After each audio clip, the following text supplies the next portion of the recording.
إن الله لا يخفى عليه شيء في الأرض ولا في السماء.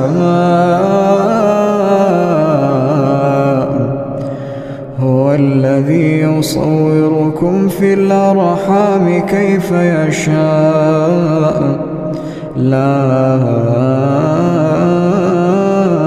إله إلا هو العزيز الحكيم.